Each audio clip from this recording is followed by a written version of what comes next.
Hi everyone. Starting with today's lecture. हम लोग का थियरी पार्ट पूरा हो गया है, पूरा चैप्टर डिस्कस करके हो गया है। न्यूमेरिकल्स पेंडिंग है, न्यूमेरिकल स्टार्ट करेंगे, उससे पहले फॉर्मूलाज डिस्कस कर लेते हैं। जैसे हम लोगों ने चैप्टर को दो पार्ट में बाइफरकेट करके रखा है हमारे कन्वीनियंसी के हिसाब से, हाइड्रोस्टैटिक्स और हाइड्रोडायनेमिक्स में, वैसे ही न्यूमेरिकल्स को भी हम लोग दो पार्ट में डिवाइड कर देते हैं। अगर पूरा एक साथ कंटिन्यूशन में बताया तो बहुत कन्फ्यूजन होगा, क्योंकि बहुत सारे फॉर्मूलाज है चैप्टर में, हम लोगों ने देखा भी है, डिराइव भी किया है, डिस्कस भी किया है। ठीक है, तो पार्ट वन जो है, पार्ट वन हाइड्रोस्टैटिक्स से रिलेटेड, वाटर जब रेस्ट पे, फ्लूइड जब रेस्ट पर है तब जो फॉर्मूलेज आएंगे वो सब हम लोग डिस्कस किए यहाँ पर। ठीक है, चलेगा, स्टार्ट करता हूँ। ध्यान दो, नंबरिंग भी याद रखो, हेल्प करेगा बाद में जब न्यूमेरिकल्स आएंगे, नंबर्स बताऊँगा।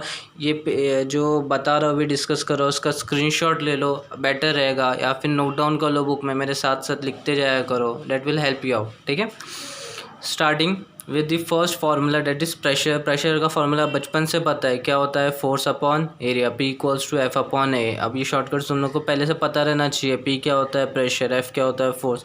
A क्या होता है? एरिया होता है। That is simple thing. Okay, force का अगर वेट के टर्म्स में लिया तो क्या लिख सकते हैं हम लोग? mg। इसको सिंप्लीफाई किया, मास अपॉन एरिया हम लोगों ने कर चुके हैं। प्रेशर का फार्मूला इन टर्म्स ऑफ क्या लेके आए थे हम लोगों ने? रो जी एच लेके आए थे। तो जब भी प्रेशर बोला अगली बार से तो सिर्फ फोर्स अपॉन एरिया नहीं, उसके बाद दूसरा फार्मूला भी आना चाहिए, that is rho g h. ठीक है, रो जी एच। इसके बाद हम लोगों ने डिफरेंट टाइप्स ऑफ प्रेशर देखा था। एटमॉस्फेरिक प्रेशर जो हम लोग के सर पे फील होता है, बेसिकली कुछ वैल्यू है ना, वो कांस्टेंट है, तो कितनी P0 से डिनोट करेंगे उसको, P0 P0 जो बोलना है वो बोल सकते हैं। That value is 1.013 into 10⁵ newton पर मीटर स्क्वायर। सिंपल, याद रखो, ये काफ़ी इंपॉर्टेंट है वैल्यू। क्या है एटमॉस्फेरिक प्रेशर की वैल्यू? P0 से डिनोट करेंगे 1.013 इंटू 10⁵ न्यूटन पर मीटर स्क्वायर। उसके बाद कोई था तो एब्सोल्यूट प्रेशर था। एब्सोल्यूट प्रेशर क्या था? P equals to P0 plus rho g h. Absolute pressure में क्या करते थे हम लोग? एक लिक्विड रहता था, अगर कुछ हाइट तक हम लोग उसका प्रेशर मेजर करना रहता तो फॉर्मूला क्या बनता था? रो जी एच बनता था। बट अगर एटमॉस्फेरिक प्रेशर हम लोग इंडल्ज करते, इंक्लूड करते इसके अंदर, तो पूरा मिला के जो बनता था that was absolute pressure. Simple, क्या कर दिया, खाली दोनों को, इन दोनों को प्लस कर दिया वो, तो एब्सोल्यूट प्रेशर मिला है। P0 plus rho g H कर दिया तो ठीक है। उसके बाद क्या था? Gauge pressure. गेज प्रेशर जो इंस्ट्रूमेंट्स वगैरह हम लोग जो यूज़ करते थे उसके अंदर डायरेक्ट वैल्यू मिलती थी हमको, फ्लूइड के जितना प्रेशर वो अप्लाई कर रहा है। तो कहाँ से मिलेगा? जब उसमें क्या कर दूंगा, जो भी प्रेशर है उसको क्या कर दूंगा मैं? एटमॉस्फेरिक प्रेशर से सब्ट्रैक्ट कर दूंगा। सिंपल, यही फॉर्मूला है, खाली P0 को ये साइड भेज दिया, माइनस में आ गया तो क्या बन गया? ये गेज प्रेशर। तो ये पूरा मिला के यहाँ पर P मतलब एब्सोल्यूट प्रेशर, तो यहाँ पर P माइनस P0 मतलब क्या होता है? Simply gauge pressure. Simple, that is the value rho g h. चलेगा। उसके बाद फिफ्थ फार्मूला पास्कल्स लॉ हम लोगों ने देखे थे। यूनिफॉर्म स्टेडी फ्लो लिक्विड है, तो अगर उसके अंदर कहीं पर भी हम लोग जाएंगे देखेंगे तो प्रेशर क्या रहने वाला है? इक्वल रहने वाला है। कहीं पर भी गया तो प्रेशर की जगह मैंने एग्जाम्पल लिया था हाइड्रोलिक लिफ्ट का। हाइड्रोलिक लिफ्ट में फार्मूला बना था, अगर प्रेशर इक्वल है तो प्रेशर का फार्मूला फोर्स अपॉन एरिया ना, तो F अपॉन ए, यहाँ पर F अपॉन ए, वन कंडीशन लगाया, सेकंड कंडीशन लगाया। सिंपल है फार्मूला वगैरह, पास्कल्स लॉ हम लोग ने देखा था काफ़ी अच्छे से। आगे सरफेस टेंशन, ये एक पार्ट था प्रेशर से रिलेटेड। उसके बाद हम लोगों ने सरफेस टेंशन टॉपिक स्टार्ट किया था। सरफेस टेंशन का फॉर्मूला हम लोग ने डिराइव किया था, निकाला था, सिंप्लीफाई किया था, that was F upon L, force. एक इमेजिनरी लाइन ड्रॉ करता था सरफेस के, वाटर के सरफेस पर, और उधर परपेंडिकुलर जैसे बनते थे, that was the force. And जितना मैंने ये इमेजिनरी लाइन ड्रॉ किया उस उतना क्या रहता था? लेंथ रहता था। फॉर वाटर था ये, बट जब भी सोप के लिए करने जाता था तो क्या हो जाता था? ट्वाइस, 2 ऐड कर देते थे डिनोमिनेटर में, एल की तरफ, एल के साथ क्या आता था? 12 आता था। चलेगा। सिर्फ सरफेस टेंशन फोर्स के टर्म्स में नहीं देखा था हम लोगों ने, इन टर्म्स ऑफ एनर्जी पे देखा था हम लोगों ने। तो surface tension in terms of energy क्या मिला था हमको? Surface tension equals to surface energy upon area, ST equals to DW upon DA, या फिर ऐसा याद रखे थे हम लोगों ने, DW equals to TDA। Simple terms में याद रखा था, सेम है। सरफेस एनर्जी को ज़रूरी नहीं हमेशा DW से डिनोट करे, वर्क डन से भी कर सकते हैं, या फिर SC से भी डिनोट कर सकते हैं, जैसा तुमको कन्वीनियंट लगे वैसा डिनोट कर सकते हैं। क्या हुआ, ये एरिया को उधर भेज दिया तो टेंशन इंटू एरिया, TDA मैंने मल्टीप्लाई करके वैल्यू लिखा है। ठीक है, सेम फॉर्मूला है दोनों। आगे बढ़े। नाइन्थ फॉर्मूला फॉर ड्रॉप्स आ गए थे हम लोगों ने एक्सेस प्रेशर के लिए भी किया था, बट इसके अलावा भी जो फॉर ड्रॉप्स है हम लोग को करना है। ये टॉपिक शायद नहीं हुआ है हम लोग का डिस्कस, तो उसके फॉर्मूले के साथ ये टॉपिक का डिस्कशन कर लेते हैं, काफ़ी इंपॉर्टेंट है, ध्यान दो। उसमें एक छोटी सी चीज़ याद रखो, क्या है वो छोटी सी चीज़, कि फॉर फिल्म या फिर सोप बबल में ये जो भी फार्मूलाज मैं डिस्कस करने वाला हूँ उसमें क्या कर दूंगा, इंटू 2 कर दूंगा सिंपल टर्म्स में, चलेगा। नॉर्मल ये कौन सा है, वाटर या फिर नॉर्मल बबल के लिए ले सकते हैं, बट जब सोप बबल या फिर फिल्म लूँगा तो वहाँ पर ये जिधर भी फॉर्मूले दिख रहे हैं उसमें सब जगह क्या कर दूंगा, इंटू 2 से क्या कर दूंगा, मल्टीप्लाई कर दूंगा, इंटू 2 कर दूंगा। सब काफ़ी इंपॉर्टेंट है, याद रखना, ठीक है। तो पहला फार्मूला तो सिंपल है, अगर मैं सोप बबल ले रहा हूँ या फिर ड्रॉपलेट ले रहा हूँ तो पीछे अभी सरफेस एनर्जी का जो फॉर्मूला था W=TdA वही रखा है। यहाँ पर area, surface area of spherical form में ना, तो क्या हो गया वो 4πr², चलेगा। बट अगर मैं क्या करता हूँ, उसका रेडियस इंक्रीज कर रहा हूँ फ्रॉम R1 to R2, तो फिर क्या सरफेस एनर्जी रहेगी या फिर क्या वर्क डन होगा, तो dW=T×4π सेम है, खाली R² की जगह क्या होगा, R2² - R1²। यही टर्म है, इसको थोड़ा एक्सपांड करके रखा है क्योंकि रेडियस एक कांस्टेंट नहीं है, क्या हो रहा है, वेरी कर रहा है, तो बड़ा वैल्यू माइनस छोटी वैल्यू स्क्वायर के टर्म्स में, चलेगा।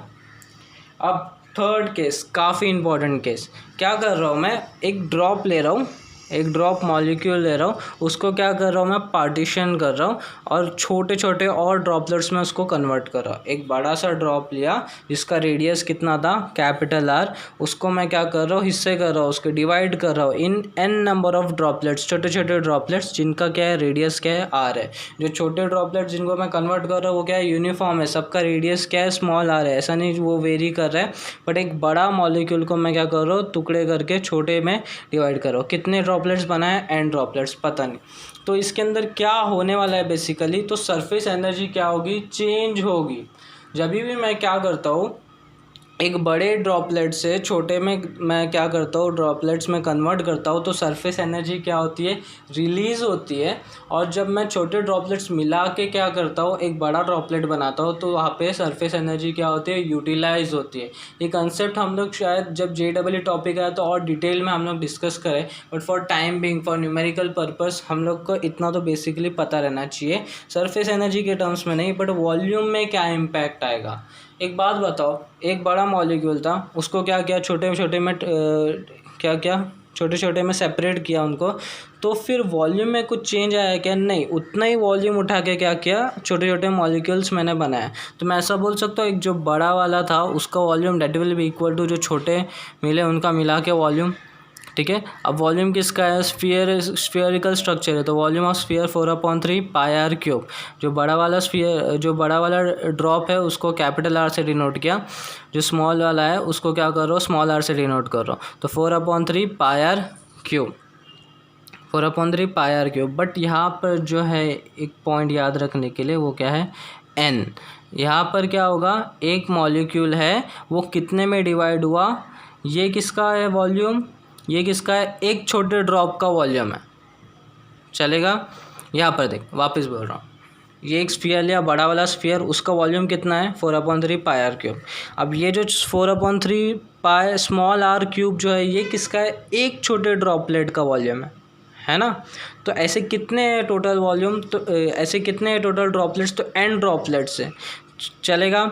तो फिर n इंटू क्या कर रहा हूँ मैं, एक छोटे मॉलिक्यूल का वॉल्यूम का मल्टीप्लाई कर रहा हूँ, तो पूरा वॉल्यूम मिल रहा है मैं, चलेगा। सिंपल एग्जांपल लेते हैं, तुम्हारे पास 50 रुपीज़ है, ठीक है, तो 50 रुपीज़ में ये काउंट करो, पूरा तुम्हारे पास कितना है, 50 रुपीज़। अब तुम्हारे पास जितना भी है तुमको उससे क्या लेना है, पेन खरीदनी है। अब एक पेन कितने की है, 10 रुपये की, एक पेन कितने की है, 10 रुपये की। तुम कितने पेन ले सकते हो, 5 × 10 जब कर रहे हो तो कितना हो रहा है, 50 हो रहा है। और तुम्हारे पास कितना है, पहले से 50 था, दैट्स द सेम केस, ठीक है। बड़ा वॉल्यूम है तो उसका वॉल्यूम एक ही ड्रॉपलेट है तो उसका वॉल्यूम 1/4 बड़ा r³ होगा, और यहाँ पर क्या होगा, 4/3 स्मॉल r³ होगा, बट n से मल्टीप्लाई होगा क्योंकि ये एक का वॉल्यूम है, बट मेरे पास कितने ड्रॉपलेट्स है, n नंबर ऑफ ड्रॉपलेट्स है, तब जाके क्या होंगे, दोनों के वॉल्यूम क्या होंगे, इक्वल होने वाले हैं। कुछ चीज़ें कैंसिल हो रही है इसमें, 4/3 4/3 कैंसिल, पाई कैंसिल। यहाँ से क्या बचा, capital R cube equals to n into R cube. Taking cube root on both the sides, तो ये क्या हो गया, क्यूब गया और इसके क्या आ गया 1/3 आ गया। पावर में क्या हो गया 1/3 आ गया। अच्छा बाद में शायद जाके कन्फ्यूजन है ये कैपिटल आर स्मॉल आर, तो सिंपल में याद रखना, बड़ा ड्रॉपलेट लिया तो कैपिटल आर, छोटा ड्रॉपलेट लिया तो स्मॉल आर, चलेगा। अब आगे जाके कुछ हो सकता है, अब ये क्या हो रहा है, प्रॉब्लम आएगी कि तीनों वैल्यूज़ ना पता रहे शायद हमको, ये इक्वेशन से यूज़ करके हम लोग निकाल सकते हैं स्मॉल आर या फिर कैपिटल आर। कोई एक दिया रहेगा, दो वैल्यूज़ दी रहेगी और एक पता करना बोलेगा तो निकाल सकते हैं, बट टाइम सेव करने के लिए हम लोग सिंपल टर्म्स में दूसरे फॉर्मेट में भी लिख सकते हैं। ये एक ही फॉर्मूले को तीन अलग अलग पैटर्न में लिखा है कि पहले फर्स्ट फार्मूला देख ले कैसे आया, डी डब्ल्यू टी 4 पाई सेम है, R2 square minus R1 square. यहाँ पर भी क्या हुआ, रेडियस चेंज हो रहा था तो सेम ले आओ, यहाँ पर क्या चेंज हुआ, फाइनली क्या हो गया, n into R square minus capital R square. Simple, मतलब पहले बाद में ये रेडियस हो गया था और पहले क्या था आर स्क्वायर था, चलेगा। इन दोनों में से कुछ कॉमन निकल सकता है क्या, आर स्क्वायर निकालने को ट्राई किया है तो इधर से आर स्क्वायर अगर बाहर निकाला तो यहाँ पर क्या हो जाएगा, डिवाइड में क्या आ जाएगा, आर आ जाएगा। ये इधर से कुछ तो रिलेशन मिलेगा हमको, देख ले कैसी हुआ है। यहाँ से मैंने जब आर स्क्वायर बाहर निकाला तो अंदर क्या हो गया, यहाँ पर n R square upon R square minus 1 और बाहर क्या हो गया, आर स्क्वायर निकाला था t इंटू 4 पाई पहले से, चलेगा, ठीक है। ये n R square upon R square, यहाँ से रिलेशन कुछ मिल सकता है क्या, हाँ, ये r को इधर भेज तो क्या हो जाएगा r अपॉन आर, और ये n को इधर भेज दे तो क्या हो जाएगा 1/n⁻⁴, ऐसा कुछ तो रिलेशन हमको मिलेगा। वैल्यूज़ डाल, सब्स्टिट्यूट कर, क्या हो जाएगा n upon n⁻⁴ R square minus 1, ठीक है। यहाँ से एक n, यहाँ से एक n कैंसिल, चलेगा। यहाँ पे हम लोग ये R square upon small R square upon capital R square है ना, small R upon capital R, तो इसको अगर स्क्वायरिंग कर दूंगा तो वो टर्म मिल जाएगा हम लोग को। तो यहाँ पर क्या मिल रहा है, n⁻² हमको मिला है, ठीक है। यहाँ पर पुट कर n⁻²/3 वैल्यू पुट कर तो क्या होगा, n/n⁻²/3, यहाँ पर -1, ये ऊपर भेजना माइनस होगा तो ये पावर में 1 था, ये ऊपर गया तो क्या होगा -2/3, ठीक है। पहले सॉल्व किए है क्या ये, ऐसा कुछ पावर सेम है ना, ये n1 - 2/3 -1 कितना होगा, ये क्रॉस मल्टीप्लाई कर 3 - 2 1/3, तो कितना मिल रहा है n⁻1/3 -1, चलेगा। सिंपल सा कैलकुलेशन है, खाली यहाँ वहाँ घुमाना है बस तो आ जाएगा आंसर। फिर ये सेम रिलेशन था, यहाँ पर क्या किया, सरफेस एनर्जी का 6th टर्म में निकाला है formula, t into 4 pi r³ the whole raise to 1/r minus 1/R। जो तुम लोगों को कन्वीनियंट लगता है वो याद रखो। मेरे हिसाब से तो फर्स्ट वाला सिर्फ याद रखो, बाकी के दो तो वैसे भी हम लोग को इतना रिक्वायरमेंट नहीं है, बट स्टिल हम लोग ला सकते हैं इसको कैलकुलेट करते हैं, जैसे तुम लोग देख रहे हो। ये एक रिलेशन याद रखना इंपॉर्टेंट, और एक ये वाला सिंपल है ना, ये तो यही सा है, ये सिंपल टर्म्स में याद रख सकते हैं। अगर ये याद है, सिंपल वाला याद है, TW = T 4πr², तो वहाँ से ये आएगा क्योंकि रेडियस चेंज हो रहा है तो दोनों को बड़ा माइनस छोटा माइनस कर दो, फिर यहाँ से ये रिलेशन यूज़ करके ये ला सकते हैं। सिंपल है, इतना याद रखो, हो जाएगा प्रिपेयर, ठीक है। That was the formula for surface energy for drops from n number of droplet to 1 drop or vice versa, 1 droplet to n number of droplets conversion, ठीक है। Moving on to 10th formula, that is surface tension in capillary action हम लोगों ने कर चुके हैं पहले से। कैपिलरी एक्शन में फॉर्मूला क्या निकाले थे, सरफेस टेंशन उधर पता करना है तो that is ROGH/2 cos θ, चलेगा। But when capillary is tilted, अगर टिल्टेड रहा तो याद करो यहाँ तक मेरे को देखना है, तो वो कितनी रहती थी, हाइट h रहती थी, बट लेंथ कितनी है, राइज जहाँ तक हुआ l, और कितना एंगल पे टिल्ट कर रहा हो थीटा। सिंपली कॉस का फॉर्मूला लगा, cos theta equals to cos का फॉर्मूला लगा, क्या रहता है, एडजेसेंट अपॉन हाइपोटेन्यूज, यहाँ पे एंगल थीटा, ठीक है। तो कॉस थीटा इक्वल्स टू वहाँ से h upon l, simply put करके वैल्यू हम लोग निकाल सकते हैं, कोई ऐसी इशू नहीं है। चलेगा आगे, excess pressure inside the drop, इसके ऊपर भी हम लोगों ने किया। अगर एक्सेस प्रेशर पता करना है तो PI माइनस P0 कितना मिला था formula, 2T upon R, that was for water, but for soap bubble simply क्या करते थे, 2 से और मल्टीप्लाई, तो PI माइनस P0 कितना मिल रहा है, 4T अपॉन R मिल रहा है। चलेगा। तो अगर एक प्रेशर, अगर क्या एक नॉर्मल ड्रॉप लेते हैं, एयर का ले लो या फिर वाटर का ले लो, किसी का भी ले लो, तो उसके अंदर क्या हो रहा है, कुछ ना कुछ एक्सेस प्रेशर आ रहा है। तो अगर कुछ सिनेरियो बनाते, अगर यही जो जिस ड्रॉपलेट है जिसके अंदर प्रेशर ज़्यादा है, अगर मैं उसको और पानी के अंदर डाल दिया तो क्या होगा, अगर पानी के अंदर यही बबल को डाल दे रहा हो तो और कितने प्रेशर आ सकते हैं। तो 13th formula is that thing, total pressure in the air bubble of radius r at a depth of h below the surface of liquid. मतलब एक क्या लिया है, कंटेनर लिया है, कुछ तो सरफेस लिक्विड से क्या कर रहा हूँ, कुछ तो डेप्थ h पर क्या कर रहा हूँ, वो ड्रॉपलेट को क्या कर रहा हूँ, डाल दे रहा हूँ। तो उसके ऊपर कौन से प्रेशर ऐड कर रहे हैं, तो टोटल प्रेशर जो उसके ऊपर ऐड कर रहा है, तो पहला तो एटमॉस्फेरिक प्रेशर P0 प्लस क्या आएगा, रो GH वाला हाइट से रिलेटेड जो प्रेशर आ रहा है वो, और लास्ट में आने वाला है द एक्सेस प्रेशर जो पहले से है उसमें कितना रहेगा, वो 2T अपॉन R। तो बेसिकली 3 प्रेशर फैक्टर्स आने वाले, 3 प्रेशर उस पर एक्ट करने वाले। याद रखो, कोई न्यूमेरिकल में शायद हमको यूज़ आ जाए उसका। चलेगा। फिर 14th formula, shape of liquid. Shape of liquid का कुछ रिजॉल्व करके हम लोग निकाले थे, cos theta equals to T2 minus T1 upon T3। T2 T1 T3 क्या थे, सरफेस टेंशन एक्ट कर रहे थे विथ रिस्पेक्ट टू 2 मीडियम्स था, एयर सॉलिड, फिर लिक्विड सॉलिड, एयर लिक्विड, तीनों के बीच में सरफेस टेंशन निकाल के हम लोगों ने ये रिलेशन निकाला था। चलेगा। फॉर्मूले यहाँ पर कंप्लीट हो गए पार्ट 1 के, उससे रिलेटेड अभी हम लोग न्यूमेरिकल्स डिस्कस करते हैं। अभी जो न्यूमेरिकल्स हम देख रहे हैं वो टेक्स्ट बुक में गिवन है, और मैंने वही क्वेश्चन नंबर डाला हो जो टेक्स्ट बुक में है। जैसे कि यहाँ पर 10th, तो ये 10th क्वेश्चन मैंने लिया है। स्टार्ट करते हैं। Find the pressure 200 metre below the surface of the ocean if pressure on the free surface of the liquid is 1 atmosphere. Density of sea water कितना दिया है, 1060 kg/m³। अच्छा, स्टार्ट कहाँ से करना है, तो पहले तो गिवन से स्टार्ट करना है, सेकेंड टू फाइंड से, उसके बाद फिर सोचने का है कि फॉर्मूला कौन सा लगेगा, कैलकुलेट कैसे करेंगे। तो पहले स्टार्टिंग के 2 थिंग्स, पहले तो आइडेंटिफाई करना है गिवन, सेकंड क्या फाइंड करना है, वो भी इंपॉर्टेंट है। वहाँ से भी हम लोग को कभी कभार फॉर्मूलाज मिल जाते हैं कौन सा यूज़ करना है। सबसे बड़ा कन्फ्यूजिंग फैक्टर न्यूमेरिकल्स में यही है कि फॉर्मूला यूज़ कौन सा करना है। अगर याद है भी तो, मैं अज्यूम करके चल रहा हूँ फॉर्मूलाज याद है करके, अगर याद है तो फिर कौन सा फॉर्मूला यूज़ करना है। तो स्टार्ट करने का गिवन से, तो गिवन में हाइट थी कुछ, तो हाइट पे तो 200 मीटर हाइट ले लिया, डेंसिटी ले लिया, फिर P0 एटमॉस्फेरिक प्रेशर P0 से डिनोट करता है, हमको पता है P0 कितनी वैल्यू होती है, 1.013 इंटू 10⁵ N/m²।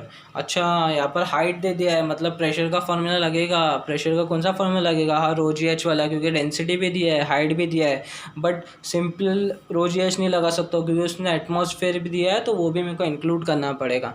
फॉर्मूला क्या बना, pressure equals to atmospheric pressure plus rho GH।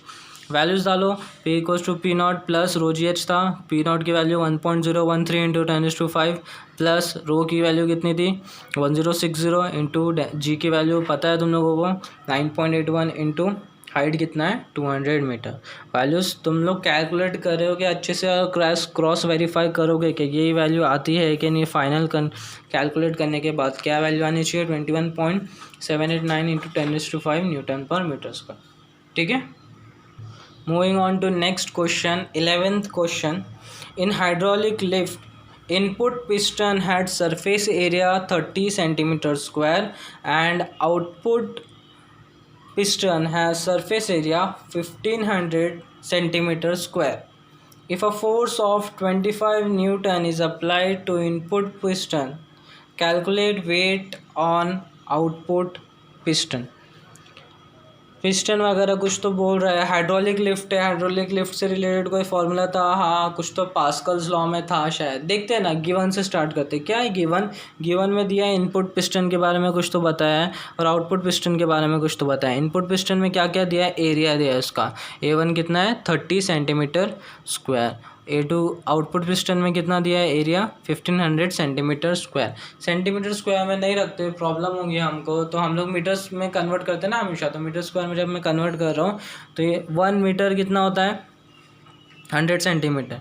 तो बट यहाँ पर उल्टा गया तो कितना होगा 10⁻² होगा।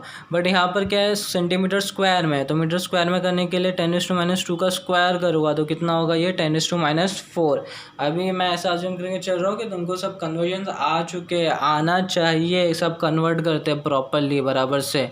क्या बोला 1 सेंटीमीटर कितना होता है 10⁻² metre, but square 1 centimetre square करूँगा तो स्क्वायरिंग होगी ना, तो कितना हो जाएगा ये 10⁻⁴ मीटर स्क्वायर। ठीक है, फिर फोर्स दिया है इनपुट पिस्टन पे, कितना फोर्स कितना है 25 न्यूटन, और आउटपुट पे कितना आएगा फोर्स वो पूछ रहा है। हाँ फोर्स है, एरिया है, तो मतलब पास्कल्स लॉ का लगेगा ना हर जगह। प्रेशर क्या रहता है सेम रहता है, तो प्रेशर का फॉर्मूला लगा रहा हूँ मैं। प्रेशर का क्या formula P1 is equal to P2 ना, तो pressure force upon area F1/A1 equals to F2/A2। तो फॉर्मूला लगाया F1/A1 वैल्यूज़ पुट कर दिया सिंपली। F1 की वैल्यू 25 थी, A1 की वैल्यू 30 × 10⁻⁴। F2 की वैल्यू पता करना है, A2 की वैल्यू कितनी थी 1500 × 10⁻⁴। सिंपली ये 10⁻⁴ तो कैंसिल, 0 0 कैंसिल, 3 1 ज़ा 3 5 ज़ा 50 × 25 करूँगा तो कितना आएगा सिंपल 1250 न्यूटन। चलेगा, सिंपल है। वीडियोस को पॉज करके, अगर स्पीड ज़्यादा लग रही है तो पॉज करके एक बार देखो प्रॉपर्ली क्या लिखा है, थोड़ा ओवरव्यू लो उसका, गो थ्रू करो उसको प्रॉपर्ली। ठीक है, next question number 18। Calculate rise of water inside a clean glass capillary tube of radius 0.1 mm when immersed in water of surface tension 7 × 10⁻² Newton per meter. The angle of contact between water and glass is 0. Density of water 1000 kg per meter cube. G की value दी है 9.8 metre पर second square ना। इधर तो question में दे ही दिया है directly, क्या कैपिलरी ट्यूब के बारे में बोला है, तो कैपिलरी का ही ट्यूब का फॉर्मूला लगने वाला है। बट स्टिल पैटर्न एक हैबिट बना के रखो, कभी भी कंक्लूजन पे डायरेक्टली जंप मत करो। गिवन निकालो पहले, छाटो उसमें तो जल्दी जल्दी से गिवन क्या है। तो गिवन स्टार्ट किया तो रेडियस दिया था वाटर का, तो रेडियस कितना 0.1 mm है, बट उसको हम लोग मीटर में कन्वर्ट करेंगे तो कितना होता है 1 mm कितना होता है 10⁻³ मीटर, तो 0.1 × 10⁻³ मीटर। फिर सरफेस टेंशन दिया था 7 × 10⁻² न्यूटन पर मीटर।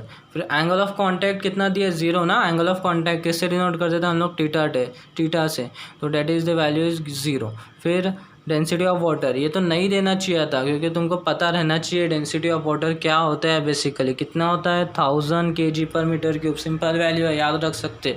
जी की वैल्यू कितनी है 9.8 मीटर पर सेकेंड स्क्वायर।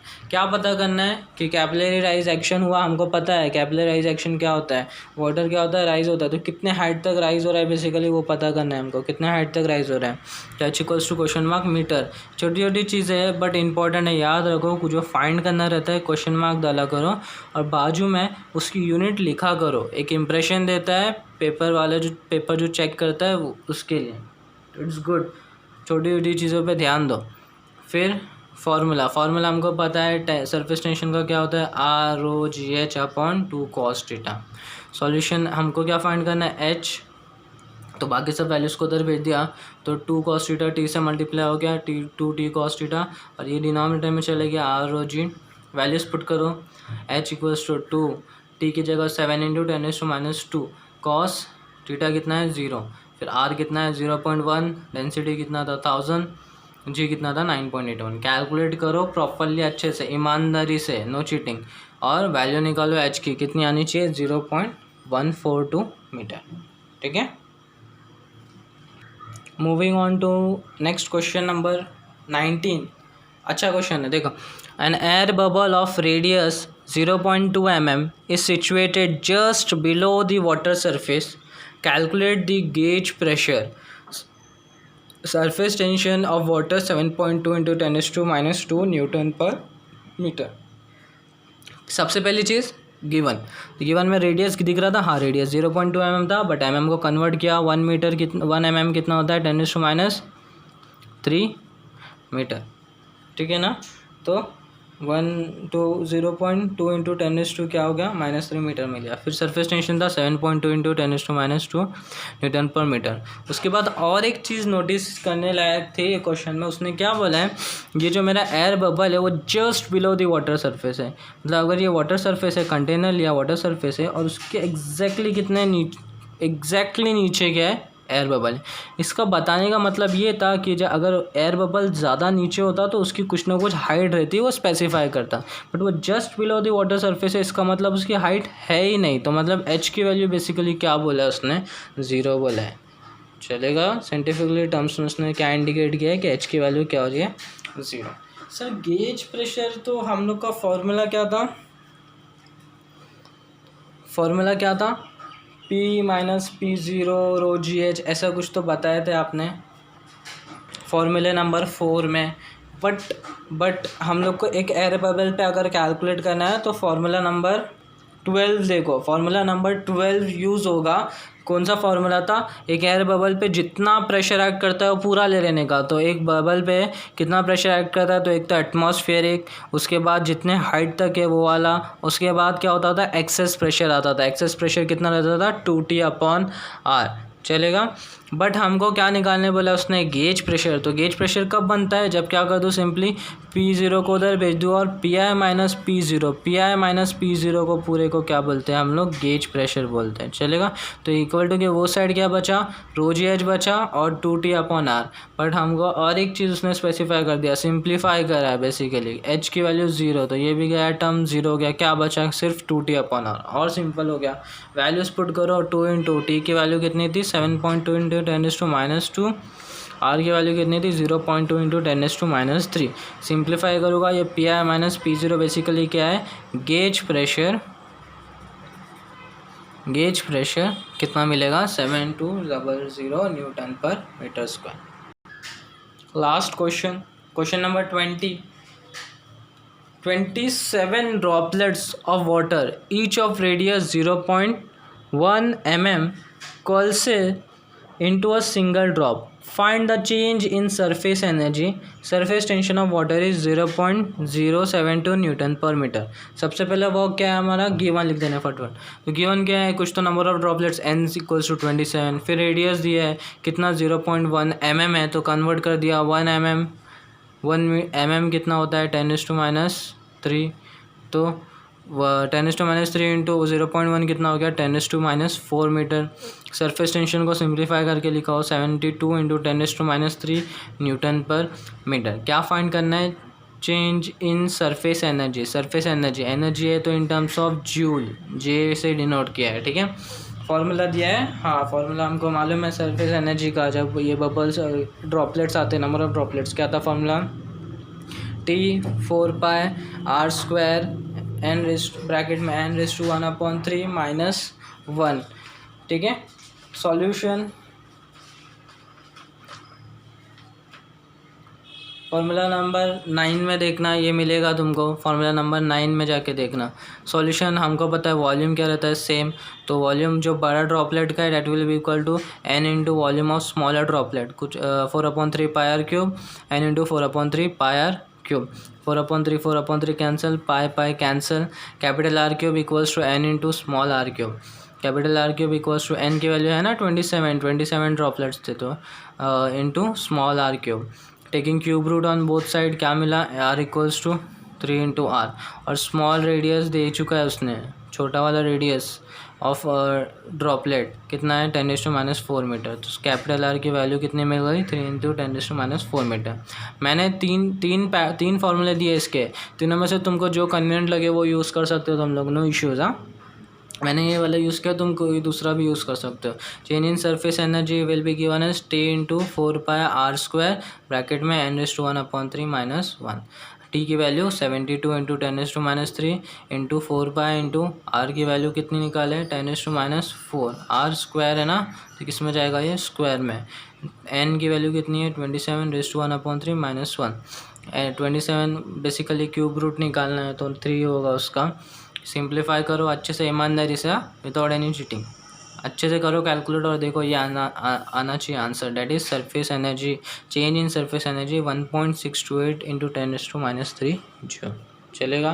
कुछ होमवर्क पार्ट है ऑफकोर्स, अब कैलकुलेशन वगैरह करना है तो न्यूमेरिकल्स पूरे नहीं बट कुछ तुम लोग के ऊपर होमवर्क है। मैं ग्रुप पर फॉरवर्ड कर दूंगा जो क्वेश्चंस है वो तुम्हें सॉल्व करके लाने हैं, ठीक है।